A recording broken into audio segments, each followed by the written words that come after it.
ഇങ്ങനെ mood out ആയിട്ടൊന്നും കാര്യമില്ല. ഇനിയിപ്പോ തന്റെ അടുത്തോടുകൂടി നിൽക്കുക, അത്ര തന്നെ. മറ്റാരും എനിക്ക് പ്രശ്നമല്ല.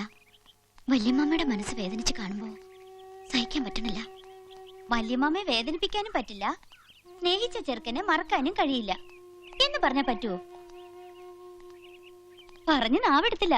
ദേ പ്രതി പ്രത്യക്ഷപ്പെട്ടിട്ടുണ്ട്. തട്ടം തലയിലിട്ടപ്പോഴാ മാളിയേക്കിലെ നച്ചിത്താത്തയായത്. എന്തേ മൂത്തൊരു വല്ലായ്മ? എനിക്കെന്തോ പേടി തോന്നുന്നു. എന്റെ നബീസു, ബിൽഡിംഗ് റോൾ എല്ലാം നോക്കിയിട്ട് കെട്ടിടം പണിയാന്ന് വിചാരിച്ചു നടക്കോ? ആദ്യം കിട്ടിയ സ്ഥലത്ത് നമ്മൾ ഈ കെട്ടിടം പണിയുന്നു. ഞാൻ പോട്ടെ നബീസു, നിങ്ങൾ സംസാരിക്കേ. അതെ, അതാ എന്റെ ശരി. പേടിക്കണ്ടെന്നേ, അപ്രൂവൽ നമുക്ക് പിന്നെ വാങ്ങിച്ചെടുക്കാം. ബിൽഡിംഗ് റൂൾ എക്സംഷൻ സർക്കാർ പോലും അനുവദിച്ചിട്ടുള്ളതാ. നിങ്ങൾ പറയണതൊന്നും നമുക്ക് മനസ്സിലാവണില്ല. ഈ കോളേജ് കുമാരിയുടെ ഗ്രൂപ്പ് ഏതാ? സെക്കൻഡ്. അപ്പൊ സസ്യോളജി അല്ലെങ്കിൽ ജന്തുവോളജി. ഗാന്ധിജി അറിയോ? എന്തിനാ? അല്ല, പരിചയപ്പെടാൻ സാധ്യതയില്ല. അങ്ങനെ ഒരു മഹാത്മാവ് ജീവിച്ചിരിപ്പുണ്ടായിരുന്നു. വീരശൂര പരാക്രമികളായ ബ്രിട്ടീഷുകാരുടെ കയ്യിൽ നിന്നും ആ മഹാൻ നമുക്ക് സ്വാതന്ത്ര്യം വാങ്ങിച്ചത് എങ്ങനെയാണെന്ന് അറിയാമോ? തോക്ക് ചൂണ്ടിയിട്ടല്ല, പട്ടിണി കിടന്ന്. അതുപോലെ നമുക്കും ഒരു തോക്കില യുദ്ധം ആരംഭിക്കാം. എന്നുവെച്ചാ നമുക്ക് ആത്മഹത്യ ചെയ്യാം. ആത്മഹത്യയോ? അതെ, ഒരാത്മഹത്യാ ഭീഷണി. ജാതിയും മതമൊക്കെ പറയുമെങ്കിലും അടിസ്ഥാനപരമായി നമ്മുടെ രക്ഷിതാക്കളൊക്കെ പാവങ്ങളാ. അവരെ വരട്ടാൻ വേണ്ടി ഒരു തന്ത്രം.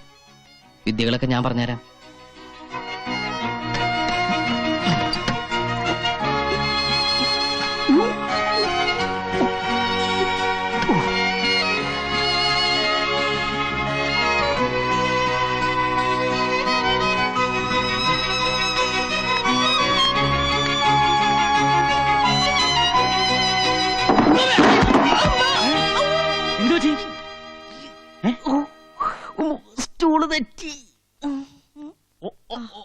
അത് ശരി, ആത്മഹത്യാശ്രമം കൊള്ളാം.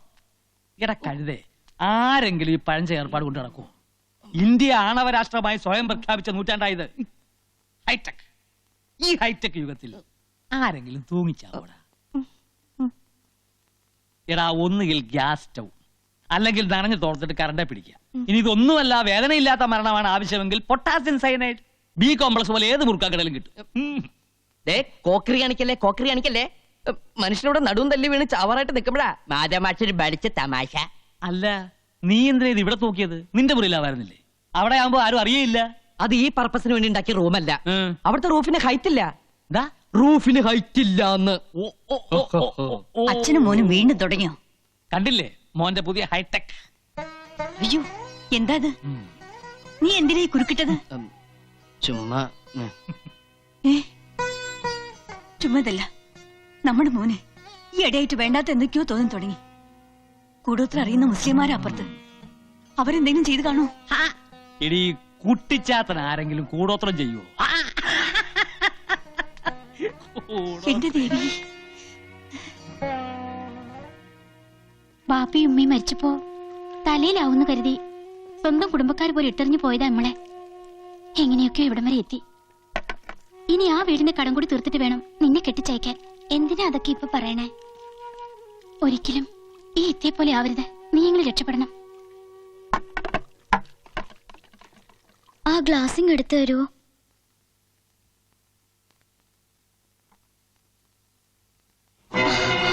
എന്താ ഇത്? എന്തിനാ ഇത്? ആവശ്യമുണ്ട്.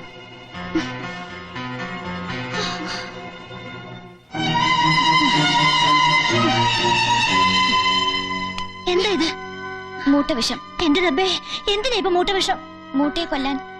അതിനീ പോരയിലെ മൂട്ടയില്ലല്ലോ. എന്റെ പടച്ചോനെ, വല്ല ഇബിലിസോ ജിന്നോ എന്റെ മോളുടെ മേത്ത് കൂടിയാ. നിന്നോട് ആരാ പറഞ്ഞു ഇതൊക്കെ ചെന്ന് പറയാൻ? എന്താ മോളെ ഇത്? ഓള് ഇനി എന്തെങ്കിലും കടുങ്കൈ ചെയ്യുമെന്നോ എന്റെ പേടി. എത്ര നേരം ഒന്ന് വെച്ചിട്ടാ കാവലിരിക്കുക? പിന്നിപ്പോ എന്താ ചെയ്യുക? അരുതാത്ത ബന്ധത്തിന് സമ്മതം മൂളാനോ? ഓളിപ്പോ എന്തെടുക്ക? ഭക്ഷണം കഴിച്ചോണ്ടിരിക്കുക. ഭക്ഷണം കഴിക്കുവാണാ? അതിലിനി വിഷം കലർത്തിയിട്ടുണ്ടാ? അത് ഞാൻ പരീക്ഷിച്ചു. എങ്ങനെ? അതിന്ന് കുറച്ചെടുത്ത് ആദ്യം മൂസൂട്ടിക്ക് കൊടുത്തു. വിഷം പരീക്ഷിക്കാനാണ് നമ്മളെ പാലൂട്ടി തീറ്റിച്ചത്. വിഷം അകത്ത് എന്നാലും ചാവാത്ത ചെയ്താനായത് വിശ്വസിച്ചൂടാ.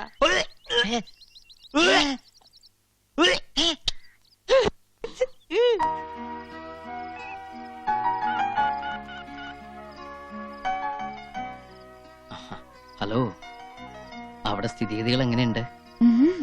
വല്യമ്മാമയും കുഞ്ഞമ്മാമയും എല്ലാവരും എത്തിയിട്ടുണ്ട്. ഇവിടെ ശരിക്കും ഏറ്റു. ആഹാ, ഇവിടെ ചീറ്റി. പക്ഷേ ഇതിന്നൊരു സത്യം എനിക്ക് മനസ്സിലായി. എന്താ അത്? അച്ഛൻ 100% എന്റെ അച്ഛൻ തന്നെയാ. ഒരു കലർപ്പുമില്ല. എന്റെ തങ്കപ്പേട്ട. മനുഷ്യന്റെ സ്ഥിതിയല്ലേ തങ്കപ്പേട്ട. നമുക്കിനി എന്നും ഇങ്ങനെ സംസാരിക്കാൻ പറ്റില്ലല്ലോ. മരണത്തിന്റെ അവസരമല്ലേ തങ്കപ്പേട്ട. വിധി വന്നിങ്ങനെ മുമ്പിൽ നിന്നാ നമുക്കെന്ത് പറയാൻ പറ്റും തമ്പക്കേട്ട? അല്ല തങ്കപ്പേട്ട. തങ്കപ്പേട്ടനോ? അതെ, വേറൊന്നുമല്ല. എന്റെ തങ്കപ്പേട്ട, ഒരു പക്ഷേ നമ്മൾ തമ്മിലുള്ള ഒരു അവസാന ഫോൺ വിളിയായിരിക്കും ഇത്. ആത്മഹത്യ ചെയ്യാൻ ആരുടെ ഔദാര്യമൊന്നും നമുക്ക് ആവശ്യമില്ല തങ്കപ്പേട്ട. ഉണ്ടോ തങ്കപ്പേട്ട? എന്താ തങ്കപ്പേട്ട? എന്താ ജസ്റ്റ് എ മിനിറ്റ്. ആ, ഇത് കഴിച്ചോ. എന്താ ഇത്? Kannan care of Madhav Nair. അയ്യേ, ഇതെന്റെ അഡ്രസ് അല്ലേ? അതെ.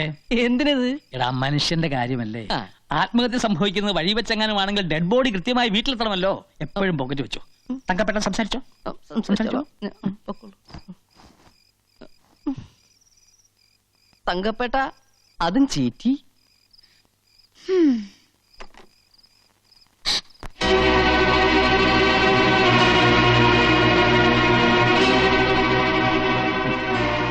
വലിയ സൂത്രക്കാരിയായി പോയി അല്ലേ? വളർന്നു, നമ്മുടെ മോൾ ഒരുപാട് വളർന്നു. ഈ മാമന്മാരെയും പെറ്റുമ്മയും കോമാളികളാക്കുന്ന പാകത്തിൽ നീ വളർന്നു. പേടിപ്പിച്ച കാര്യം നടക്കുന്നു. ഓൻ എന്നെ ഉപദേശിച്ചു അല്ലേ? ഇങ്ങനെ കള്ളം കാണിക്കാൻ നീ എവിടുന്ന് പഠിച്ചു? വല്യമ്മ, മിണ്ടിപ്പോകരുത്. നിന്റെ നെഞ്ചിൽ ജീവനുള്ളിടത്തോളം കാലം നിന്റെ മനസ്സിലെ മോഹം നടക്കില്ല. നടക്കാൻ ഞാൻ അനുവദിക്കില്ല. ഇക്കാതിനെ ഓടം വെക്കിട്ട് കയറണത് ഈ പുലിവാലിനെല്ലാം കാരണം കള്ള ഹിമാറല്ലേ. ഓനിട്ട് 2 പടപടയ്ക്കണം. ശരിയാ. ആ ചെക്കനെ ഇവിടുന്ന് അടിച്ച് ഓടിച്ചാലേ ഈ പ്രശ്നം തീരുള്ളൂ. തീർക്കാം. ഇപ്പോ ഈ നിമിഷം കൊണ്ട് എല്ലാം അവസാനിപ്പിക്കാം. പാടാ. അജിക്ക, എല്ലാം ആലോചിച്ചിട്ട് പോരെ, വെറുതെ എടുത്തിയാർന്നോ? അനക്കിതിൽ കാര്യമില്ല. ഇത് നമ്മുടെ കുടുംബ പ്രശ്നമാണ്. ഈ ആരാടാ ഇതൊക്കെ പറയാൻ? സ്വന്തം വർഗത്തിനോട് കൂടില്ലാത്ത കള്ള ഹിമാർ. മാറിക്കടവല്ലേ പോ. പാടാ. ഉമ്മ, അവരോട് അങ്ങോട്ട് പോണ്ടെന്ന് പറയുമ്മ. ഇല്ല, നീ ഒരുത്തി അതിനെല്ലാം കാരണം. പോ എന്റെ മുന്നിൽ നിന്ന്. ഇന്നത്തെ കൊണ്ട് ഓന്റെ എപ്പിസോഡ് അവസാനിപ്പിക്കണം. എന്താ എന്നോട്ട് ഈ കാണിച്ചത്? ഈ ഉമ്മയോട് നീ ഇങ്ങനെയാണോ മോളെ വാശി തീർക്കുന്നത്? എന്റെ പടശോനെ, ഈ സമയം കളയാതെ അവരെ ഇങ്ങോട്ട് വിളിക്കേ. എന്താ? എന്തു പറ്റി? എന്താ മോളെ ഇത്? ഞാനൊരു സൂത്രക്കാരിയല്ല വല്യമ്മ. ആരെയും കോമാളിയാക്കാനും അല്ല. എനിക്ക് അയാളെ ഇഷ്ടാണ്. അത്രയ്ക്ക് ഇഷ്ടാണ്. മരിച്ചു കാണിച്ചാലെങ്കിലും വിശ്വസിക്കുമല്ലോ. മോളെ, മോളെ.